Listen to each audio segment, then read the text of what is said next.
In this particular problem, we have a system where we have a tank in which fluid is fed into it, and the outlet of the tank is governed by a control valve which regulates the flow.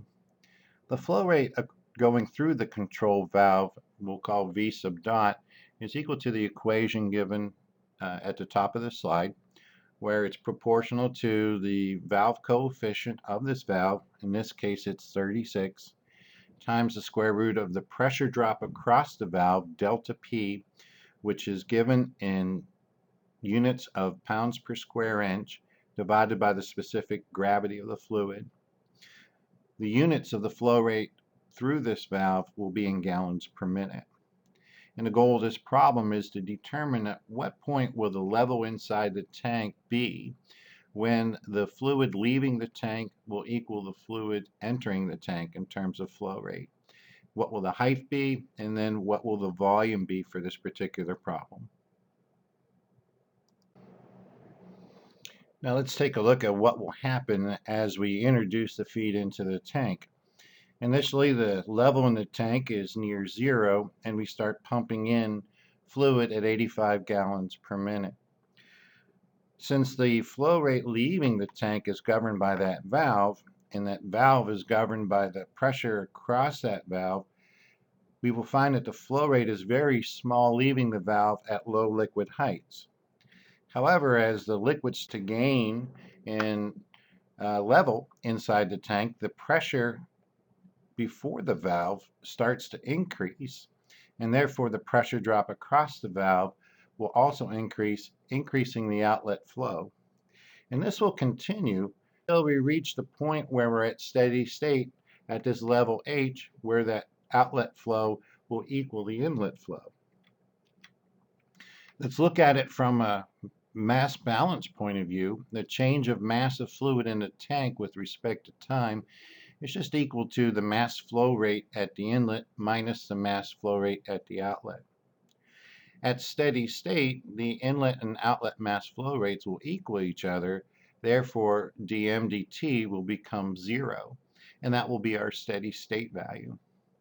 In this particular problem, the density of the inlet and outlet are the same because there's nothing going on inside this tank that would change the density. In this particular case, since that's true, the volumetric flow rate at the inlet will be equal to the flow rate at the outlet at steady state. The outlet flow, given by the equation we already described before, is given here.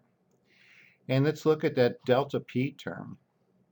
Okay, that will be equal to the bottom pressure inside the tank minus the outlet pressure. And that will be the governing driving force for the flow leaving the outlet of the tank.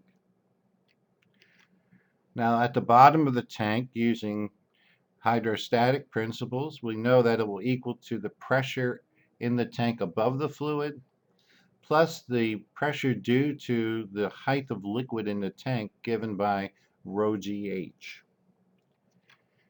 So that delta P across the valve will be equal to the pressure inside the tank plus the pressure exerted by the fluid minus the outlet pressure.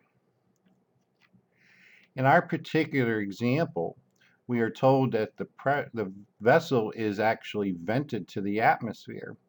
So the pressure in the tank above the fluid will be the same as the pressure leaving the valve at the outlet.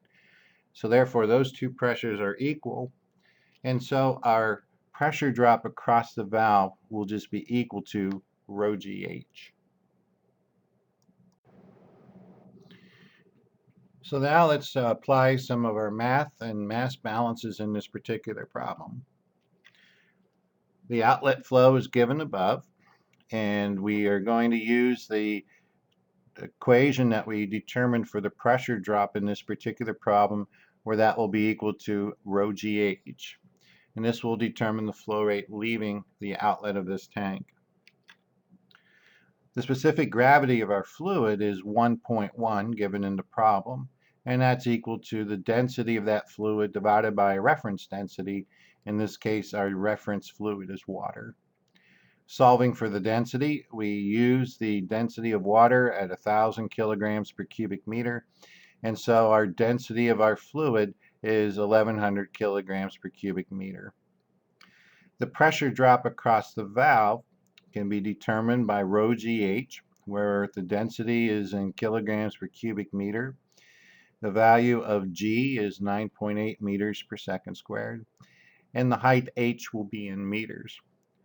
The product of those three give us the pressure in units of pascals, but we want our pressure to be in units of PSI, so we have to do a conversion. And from our tables in the front of our book, we know that there's 14.696 PSI for every 101,325 pascals. So the formula for our delta P across the valve in PSI would be equal to 1.564 times H. Substituting that in for that term, the square root of 1.564H over the specific gravity, 1.1, will equal the flow rate entering the tank, because that will be the value when we reach steady state at 85 gallons per minute, divided by the valve coefficient. Solving for H, we will find that it will be 3.9 meters at steady state. We can determine the volume of liquid inside that tank using the area of the cross-sectional area of the tank times the height, and the diameter was given to us at 3 meters, and we will find that we would have a height equal to volume equal to 27.6 cubic meters. Now the other question was, well, how long will this process take to reach steady state? And this is determined by inspection. If you look at the mass flow rate and the change in mass with respect to time, you'll find that as that volumetric flow rate gets closer and closer to the inlet flow, that change in height with respect to time becomes smaller and smaller and smaller. And due to that fact, the answer is it will take an infinite time to reach steady state in this particular problem. Problem 2 is a simple mixing problem. Here we're mixing 25 liters per minute of a solution containing acetone mixed with water, and the acetone mass fraction is at 25%. And we're going to dilute it with 30 liters per minute of pure water. And we want to know what will be the mass fraction of acetone after the water is added, and what will be the volumetric flow rate given for this problem. And we're given some information regarding the specific gravity of mixtures of acetone and water as a function of mass percent water in that mixture. Your initial reaction would be to try to do a volume balance, and this would be incorrect because there's no such thing as a volume balance, because volume is not conserved. However, we can do mass balances. So we need to do a total balance, and that would be the mass flow rate of stream 1 plus the mass flow rate of stream 2 will equal the mass flow rate of stream 3. And the mass flow rate of stream 1 is equal to its volumetric flow rate times the solution density. Same for the mass flow rate of stream 2. It will be its density times its volumetric flow rate. For an acetone balance, the mass fraction of acetone in stream 1 times the mass flow rate of stream 1 will be the mass flow rate of acetone in stream 1. There is no acetone in stream 2, so that mass flow rate in stream 1 must equal that of stream 3. And therefore, that's given by its mass fraction of acetone in stream 3 times the mass flow rate of stream 3. Using our chart, we can determine the density of streams 1 and 2. Looking at approximately 75% water, we'll find that the specific gravity of that solution is 0.9685. Therefore, the density of that solution will be 0.9685 kilograms per liter. Stream 2 is pure water, and we know that its density is 1 kilogram per liter. So we can do our mass balance and determine the mass flow rate of stream 3, and that will equal the volumetric flow rate of stream 1 times its density, plus the volumetric flow rate of stream 2 times its density, and find that it's 54.2 kilograms per minute. The mass fraction of acetone in stream 3 will equal the mass flow rate of acetone in that stream divided by the total mass flow rate of stream 3. Mass flow rate of acetone in 3 equals the mass flow rate of acetone in stream 1. And then we would use the mass fraction of acetone in that stream times the mass flow rate of acetone in stream 1 divided by the total mass. And we will find that that mass fraction of acetone leaving this mixing will be at 0.111. Therefore, we know the mass fraction of acetone in stream 3 is 0.111. We can look up that density off our chart and find that it is actually 0.9850 kilograms per liter. Therefore, the volumetric flow rate of stream 3 will be equal to its mass flow rate, 4.2 kilograms per minute, divided by its density, and 55.03 liters per minute, which is the volumetric flow rate which we were trying to solve. In this problem, we are looking at what would happen if we sequestered carbon dioxide from the atmosphere and then have to determine how large of a volume would it be. Currently, the air that we breathe has approximately 380 parts per million on a mole basis of CO2. And the goal is to reduce it down to 340 parts per million. We're given that the mass of air on Earth is 5 times 10 to the 18th kilograms. And we want to determine how much carbon dioxide has to be removed to achieve that composition. And then what do we do with it? Some scientists think that we can liquefy that carbon dioxide and store it in underground oil fields. And we want to find out, well, what volume would that be if this was the technology we wish to pursue? And we want to compare it to the size of some large volumes that we have on Earth, in this particular case, the Great Lakes. So let's look at this problem. We know that we have 380 parts per million on a mole basis. So let's determine our moles of air on Earth. And that will equal its mass, 5 times 10 to the 18th kilograms. The molecular weight of air is 28.8 kilograms per kilogram mole.